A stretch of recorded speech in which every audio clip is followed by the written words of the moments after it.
히브리서 8장에 대해서 연구하도록 하겠습니다. 제가 코로나 확진이 걸려서 불가피하게 마스크를 쓰고 설교하게 됨을 이해해 주시기 바랍니다.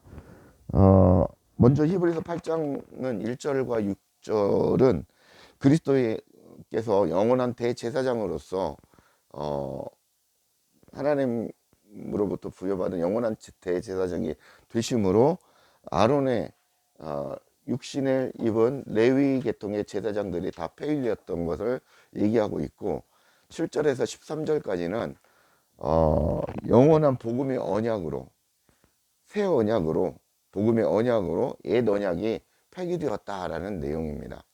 그래서 그런 내용을 가지고 오늘 말씀을 살펴보도록 하겠습니다. 1절입니다. 지금 우리가 하는 말의 요점은 이러한 대제사장이 우리에게 있다는 것이라. 오늘 제목이죠. 대제사장이 우리에게 있다는 것이라. 그는 하늘에서 지극히 크신 이의 보좌 우편에 앉으셨으니 라고 말씀하고 있습니다. 우리가 하는 말의 요점이라고 이제 이렇게 해석이 되어 있고, 다른 성경은 강조할 점은 이라는 그런 내용으로도 나오는데, 헬라어 케팔라이온이라는 단어입니다. 이 케팔라이온이라는 단어는 신약 성경에 딱 두 번 나옵니다. 하나는 사도행전에 나오고 하나는 본장 히브리서에서 나오는데, 사도행전 22장 28절에는 케팔라이온을 돈으로 설명을 했습니다. 천부장이 대답하되 나는 돈을 많이 들여 이 시민권을 얻었노라. 바울이 가로되 나는 나면서부터로라 하니. 그러니까 그 천부장이 사도 바울을 고문을 하면서 나는 돈 주고 로마 시민권 샀는데 너는 어떻게 했냐 이제 물어보는 신문 과정에서 그런 여기서 케팔라이온 돈이라는 단어를 썼습니다. 돈이라는 것은 그때 당시도 그렇고 지금도 다시도 그렇지만 가치가 최고 우선순위가 돈 아닙니까? 그래서 이 돈이라는 뜻이 있었고, 히브리서 8장 1절에는 중요한 점, 요점, 핵심이라는 단어로 케팔라이온을 썼습니다. 이제 하는 말의 중요한 것은 이러한 대제사장이 우리에게 있는 것이라. 그가 하늘에서 하늘의 보좌 우편에 앉으셨으니. 이 히브리서 1장부터 지금 8장까지 이르기까지 얘기한 말의 핵심은, 그러니까 히브리서 지금까지 내가 쭉 얘기를 했는데 여기에 핵심은 무엇이냐는 것입니까? 요점은 이거다라는 것입니다. 그게 무엇입니까? 그 다음 절에 대제사장이 우리에게 있다는 것이라는 것입니다. 우리에게 있다라고 했는데 여기에서 있다라는 말을 헬라어로 n입니다. n. 이게 맞나?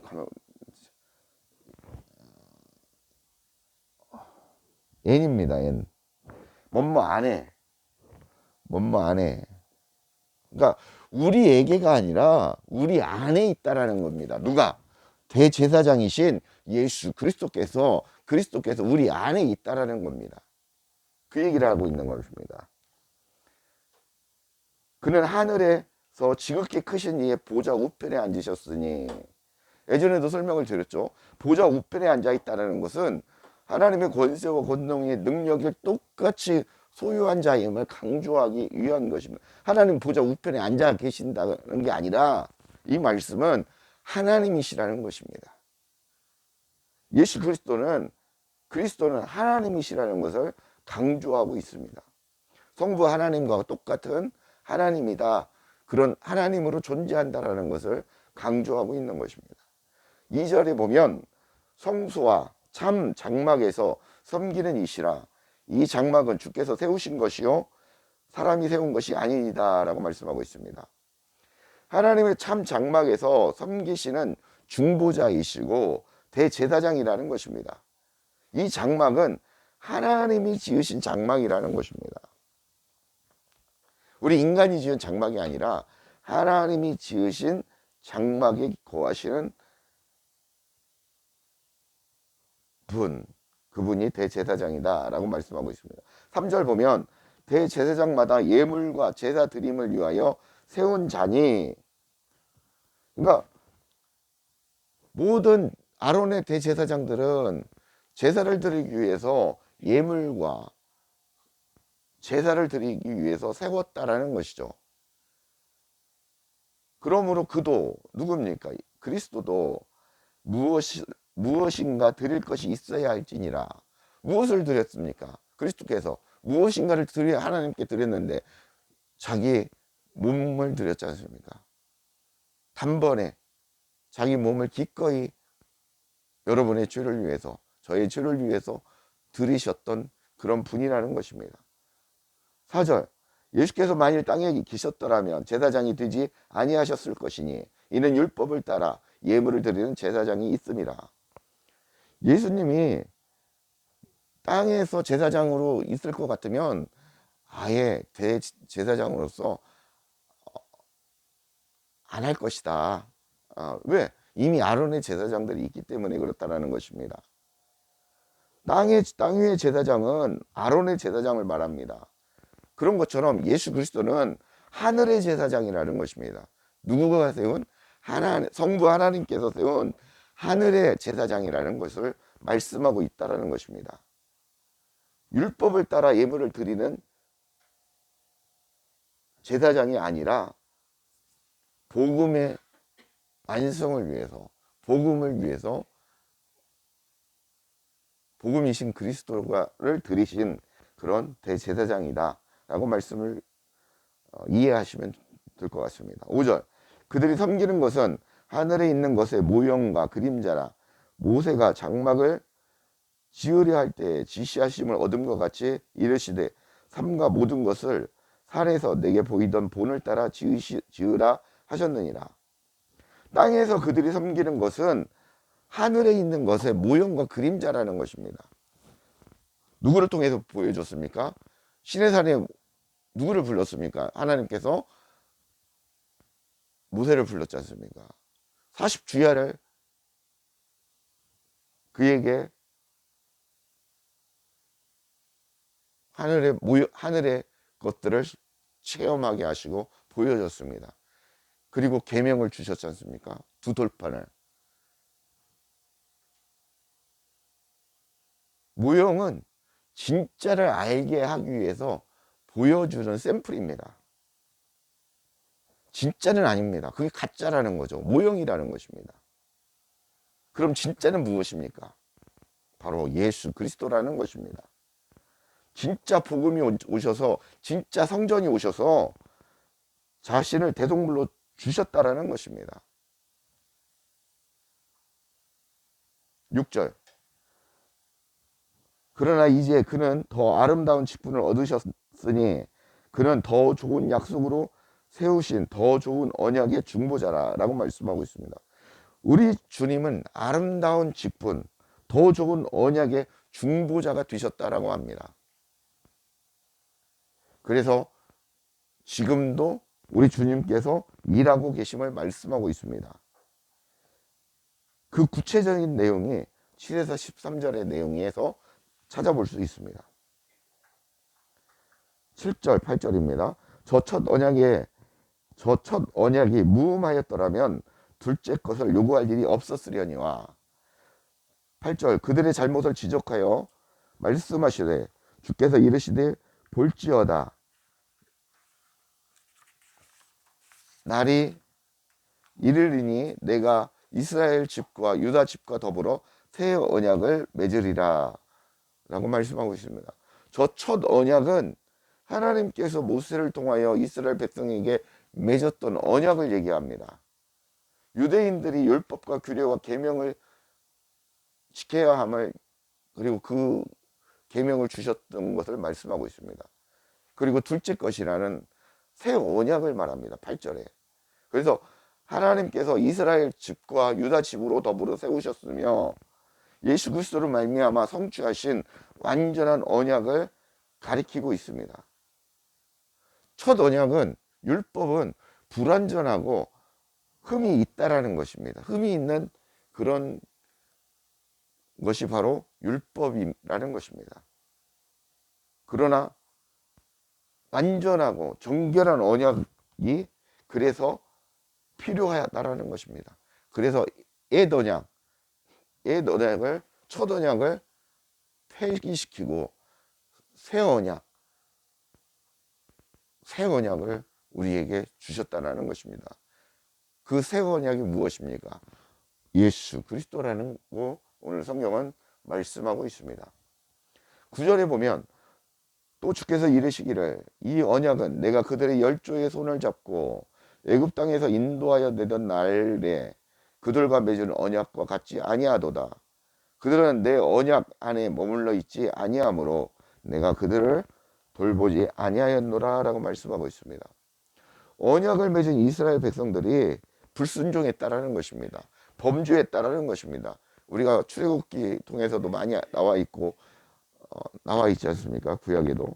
그리고 그 마음에 하나님 두기를 싫어했다라는 것입니다. 그래서 그들을 돌보지 아니하였다고 말씀하고 있는 것입니다.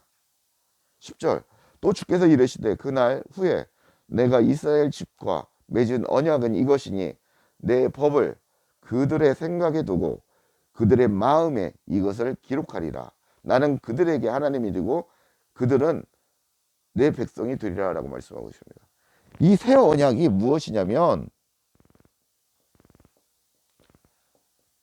예수 그리스도신데 이것은 뭐냐면 여러분의 생각과 마음에 무엇을 한다는 것입니까?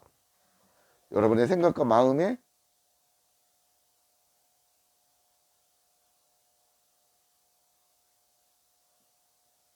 내 법을, 내 복음을, 그리스도를 마음에 두면 어떻다라는 것입니까? 너희는 내 백성이 되고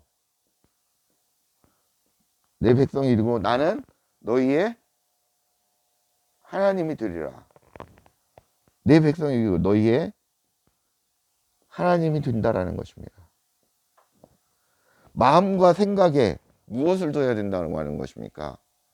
복음, 새 언약, 예수 그리스도를 얘기하고 있다는 것입니다. 여러분의 생각과 여러분의 마음에 그리스도를 두셔야 된다는 것입니다. 오늘 성경은 그랬을 때 너는 내 백성이 되고 나는 너의 하나님이 되리라 라고 말씀하고 있습니다. 그러니까 너희 마음에 대제사장이신 그리스도가 너희에게 있어야 된다는 것입니다. 그렇지 않으면 사생자요. 그렇지 않으면 죽어있는 존재라는 것입니다. 여러분들의 마음에, 여러분들의 생각에 바로 그리스도가 있는지 뒤돌아보시고 점검하시기 바랍니다.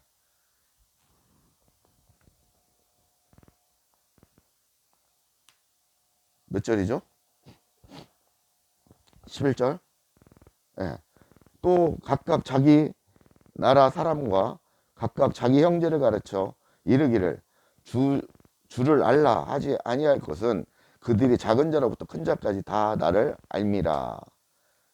새 언약의 백성들은 타인이 전해준 이야기를 통해서가 아니라 하나님과의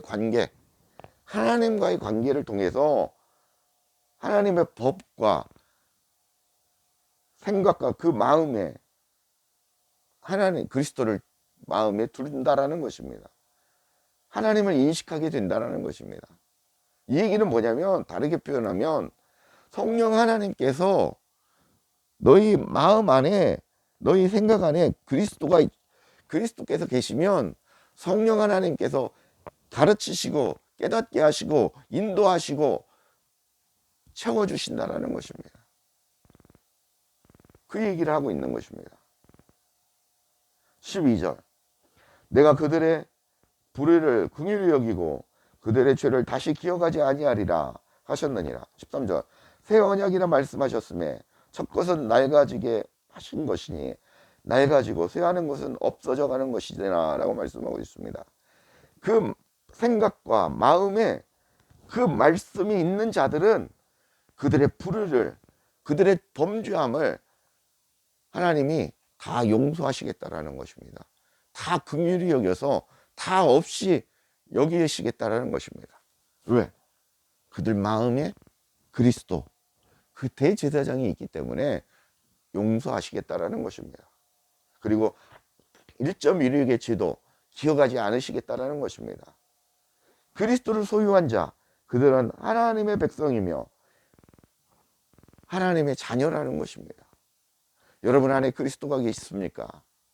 생명이신 그리스도를 소유하십시오. 옛 언약은 이제는 쇠하여지고 없어진다라는 것입니다. 그래서 새 언약이신 그리스도로 가득 채워 나가셔야 된다라는 것입니다.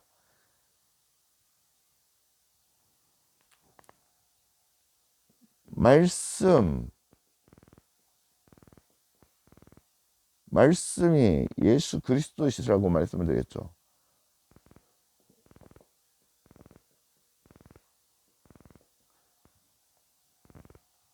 말씀은 그리스도고 그리스도는 성령 하나님이십니다.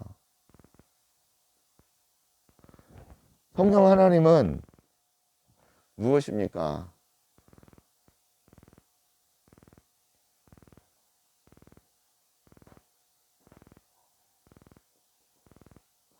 성삼위 일체 하나님을 얘기하고 있다는 것입니다.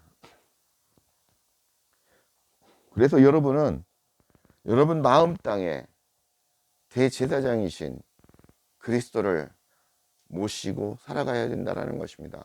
여러분의 머리가 그리스도의 머리가 되셔야 된다는 것입니다. 여러분의 인생을 대제사장이신 그 예수 그리스도께서 우리를 이끌고 가셔야 된다는 것입니다.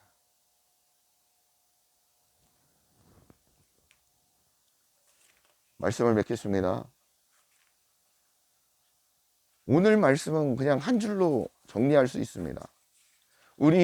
너희의 머리와 너희의 마음 땅에 그리스도이신 대제사장이신 그 예수 그리스도를 모시고